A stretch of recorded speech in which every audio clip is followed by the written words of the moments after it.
Good evening. Well, it is 6 o'clock, so we are going to get started with our ESSER spending update. I have with me here Sarah DeVries, our Chief Financial Officer. I'm Kristen Burkowski, Executive Director of Student Achievement, and we are here to provide an update on the federal funding and our proposed plan for that. So as we get started, I will first turn it over to Sarah, who will give us a little bit of background on this funding. Thanks, Kristen. So yes, many of you have probably heard of the American Rescue Plan that was signed into law on March 11 of 2021 by President Biden. So this provided one-time funds, and in this there was a carve out for public schools. And the way they distributed these funds for public schools was with the Title I-A poverty formula, which is what they use for title federal funds to distribute to school districts based on their poverty levels throughout the nation. So that's how it was distributed. So with these funds, we had initial conversations earlier in the year around ESSER 3. That was what was distributed to schools under this American Rescue Plan. And with that, we had talked about the allowable uses.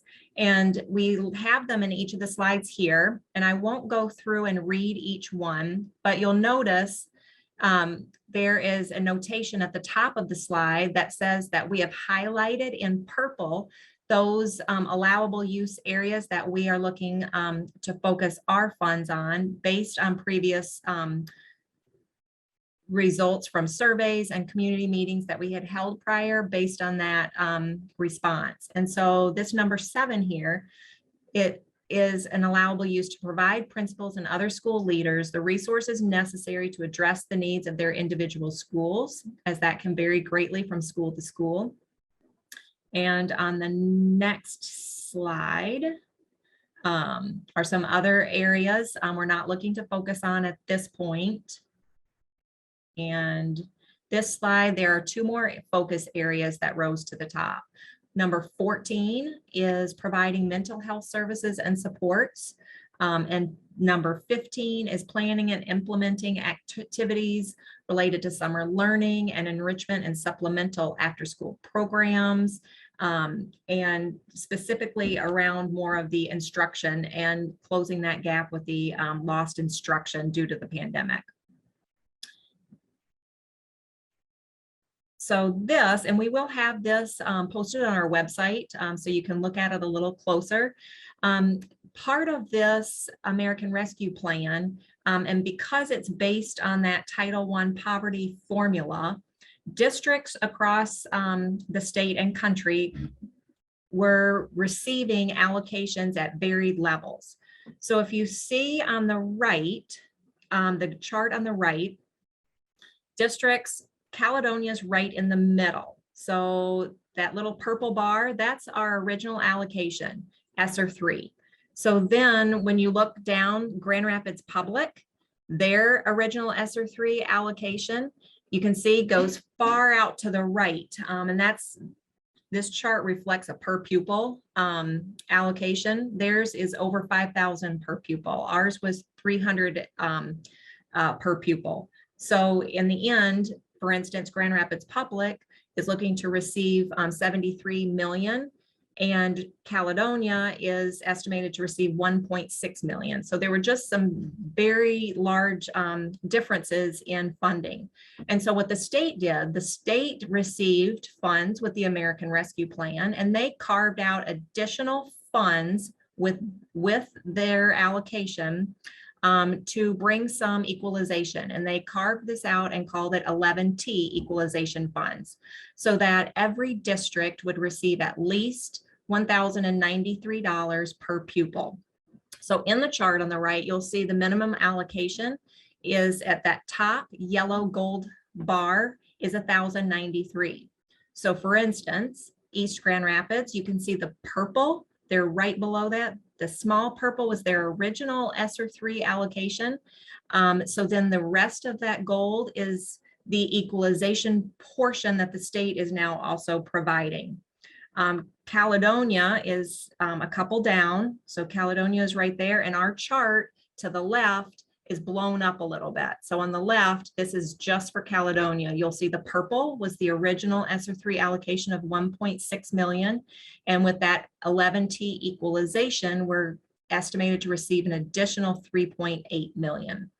And that's where you'll see some of the districts around us, for instance, like with Kentwood Public Schools, Kellogg'sville, Godwin Heights, Grand Rapids, they're just some of our neighbors that are receiving all ESSER 3, and they will not receive any of that 11T because they exceed that per pupil amount.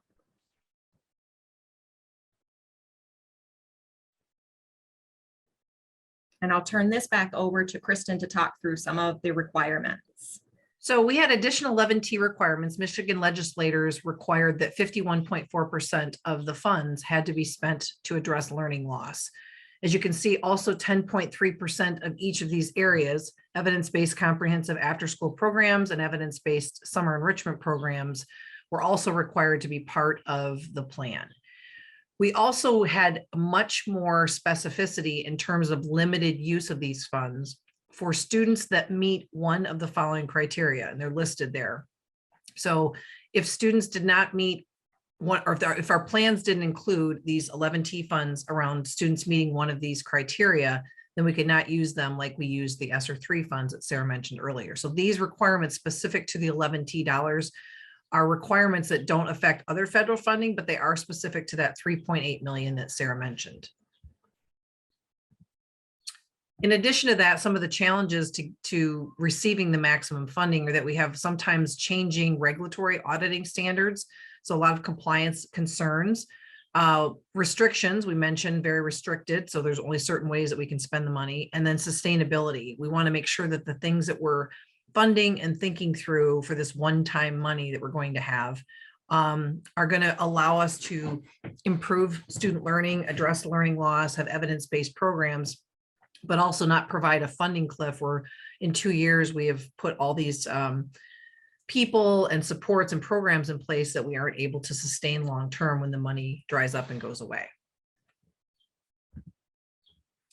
In addition to that, and Sarah will bring this up in a little bit, but we do know that every general education teacher is directly linked to the subgroups that we mentioned under the 11T dollars. They're every day measuring needs of all students, but those students in the subgroups areas too, with high quality assessments to determine academic goals, evidence-based instructional practices. They're supporting families and students. They're tracking student progress and engagement, and they're monitoring that progress.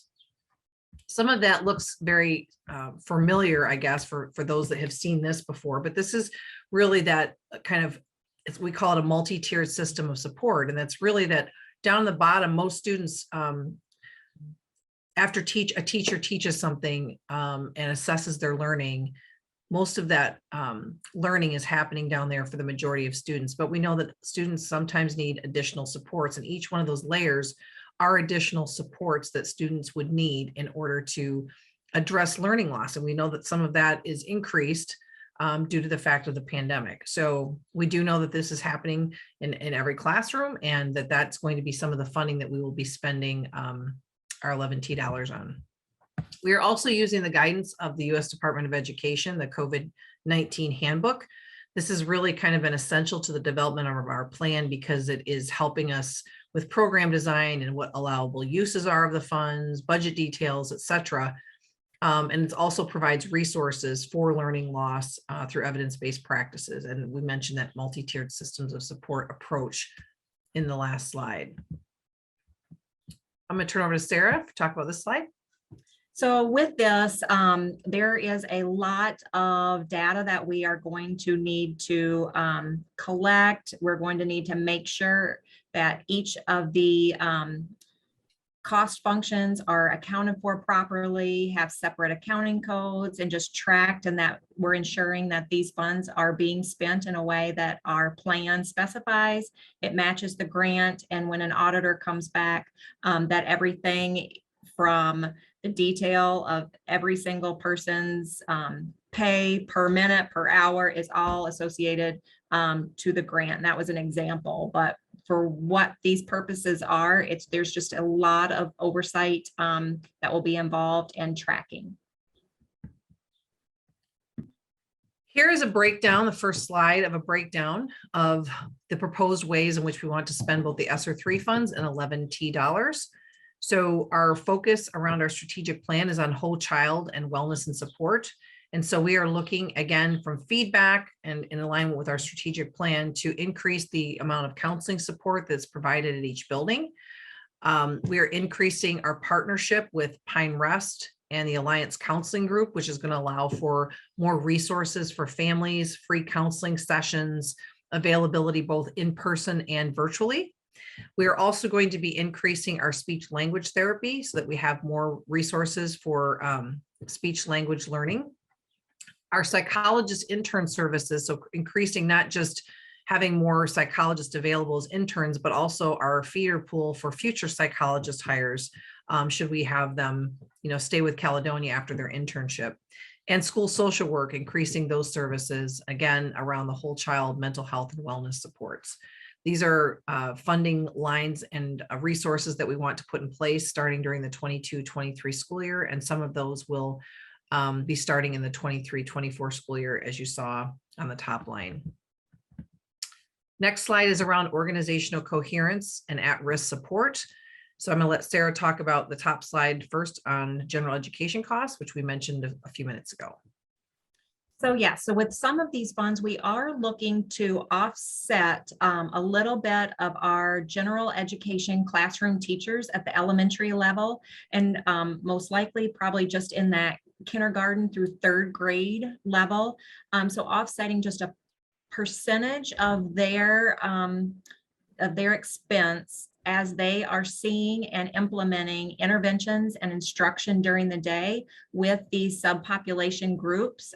So the percentage of those students and the time in the classrooms, we're looking to offset a percentage of their cost with these funds.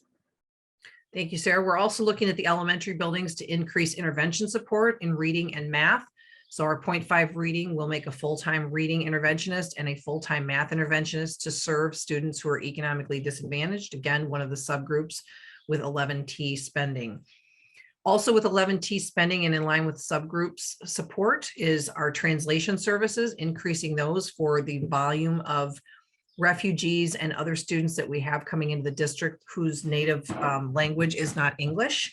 And we have those increasing into our district now, along with curriculum supports and services and support for refugees. So again, as we mentioned, there were refugees coming from all over the world that are coming into Kent County and into our district who need additional support and resources. And so having a person being able to link and support them to the resources that are available county-wide in the region, in the state, and beyond. And then, as we mentioned, that multi-tiered system of support. So looking at across this systemically, across elementary, middle, and high school, being able to coordinate our intervention efforts and monitor the data for those subgroups. So we'll be creating a position of a multi-tiered system of supports coordinator who will help oversee that implementation. The next slide talks about our teaching and learning or learning loss interventions.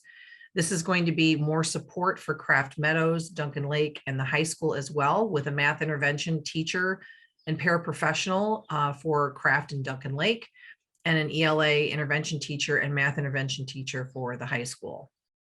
We also, in a way to track this information, will be utilizing United Insights data analytics platform to help us better track both social, emotional, academic, and behavioral data on the students in these subgroup areas to show growth and to meet the deadline or the requirements, excuse me, of the funding. And finally, we're looking at tier 1 support. So tier 1 materials at the secondary level. And that means that's that bottom level. That's what every student is getting in social studies and English language arts. And that will be at the 9-12 level.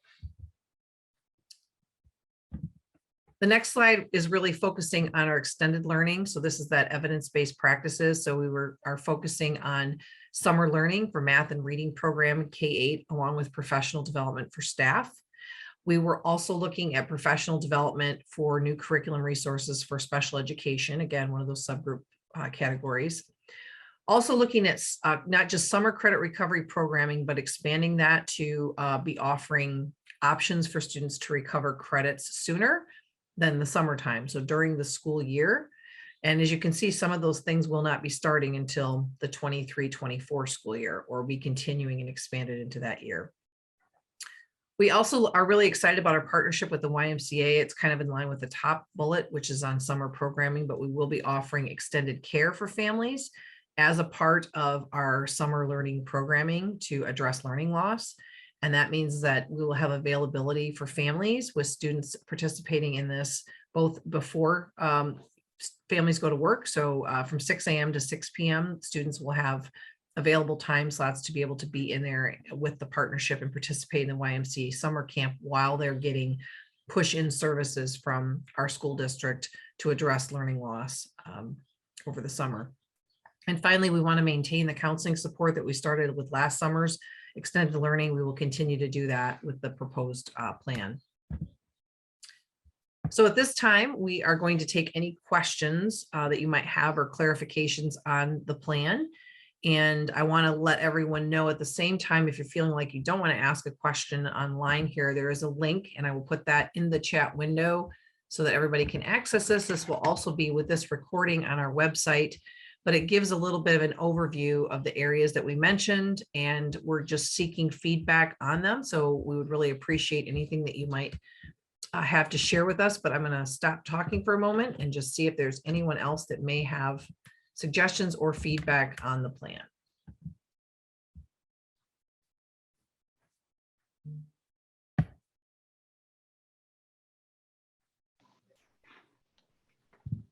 Hello, my name is Heather. Can you hear me? Yes, Heather, thanks for Hi. speaking up. Yeah, I joined 3 minutes late, so I apologize if I misunderstand this.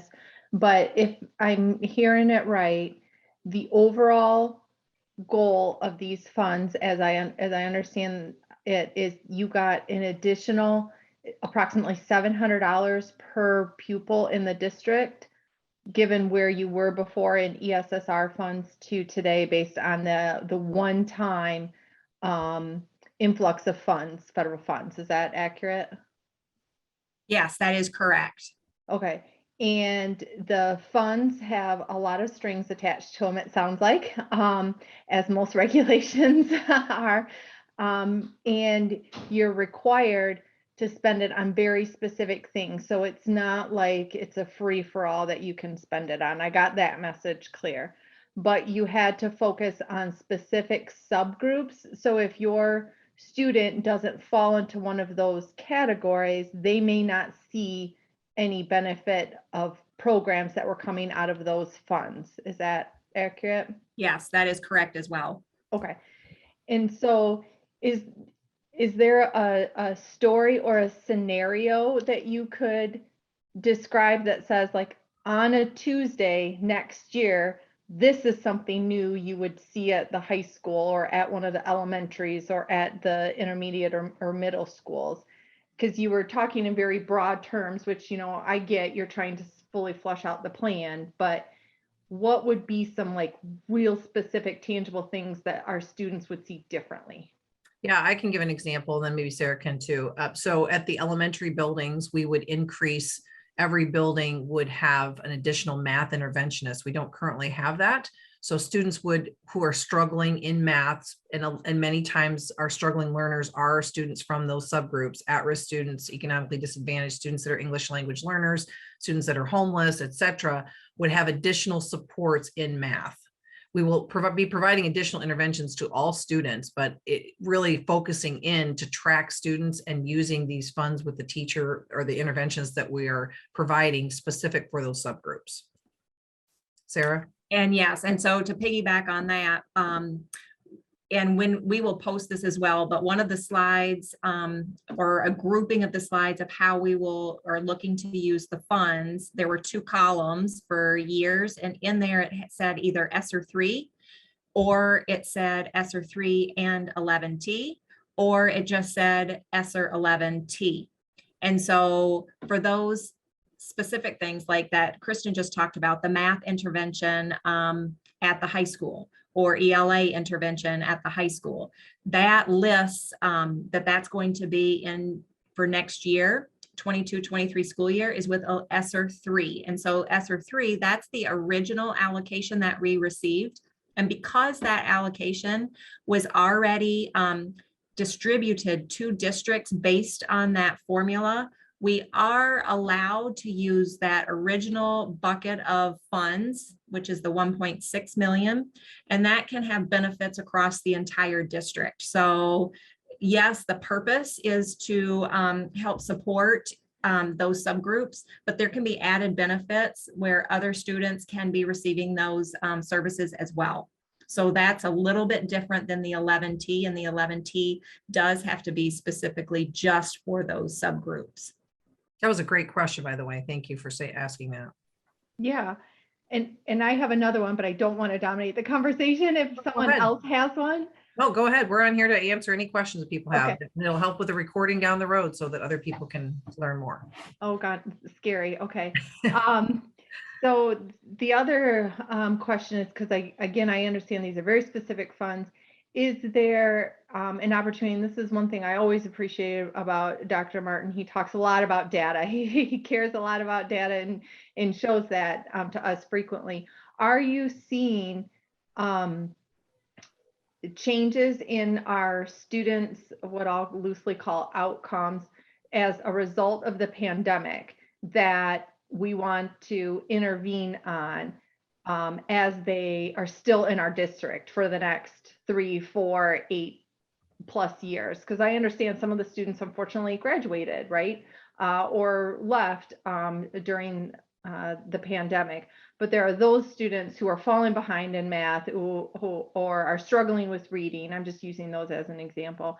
And do we have programs in place that are targeting, hey, we've got to, all these boats need to float up, so to speak, as a result of the pandemic? Are there things like that we can use these funds for, or use our other funds because we can use these funds in place of those previous programs, if that makes sense? I know that was a convoluted question. Yeah, I mean, I'll take a stab at it. So we heard those things loud and clear. The curriculum team did basically a listening tour. We sat in every building for a day and let teachers know in advance we're going to be there, seeking feedback on areas of concern post-pandemic or close to the post-pandemic, and what were the areas that we needed to focus on. So much of this planning and thought, especially around the ESSER 3, which is less specific, was addressing a lot of those needs that people suggested. And they were that we have students with mental health challenges.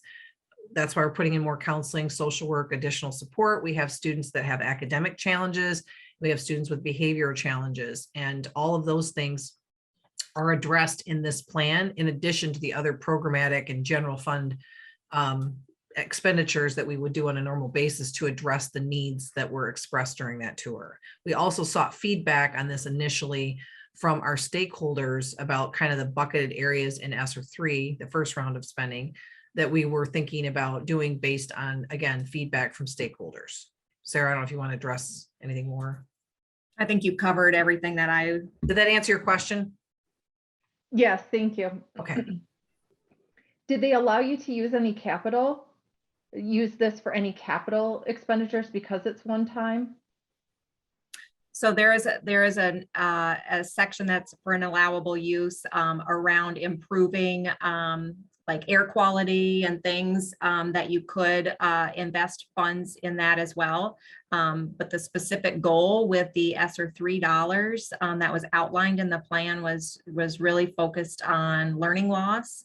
And that's what we had heard from our surveys and community group meetings in the first round, was focused in those highlighted areas we talked about early on in the slides. And so any capital improvements was not something that hit the radar for us. Thank you for answering my questions. Appreciate it. No problem. Thank you for joining us. Are there any other questions based on our presentation this evening? Again, if you go to the chat window, there is a link here that will provide you an overview of the areas that we're looking to spend the funding, the proposed plan. We'd appreciate any feedback that you might be able to provide us. This link will also be available on our website and out through our social media posts to provide feedback on this recording and on the slides that will be made available to the public. So anybody that might have missed this can watch the recording and also view the slides and have an opportunity to give us feedback. So with that, I want to just say thank you. I appreciate everyone being here, taking time out of your evening to learn a little bit more about this. And we really appreciate any feedback that you might have. And I hope everyone has a great evening. Thanks so much. Yes, thank you.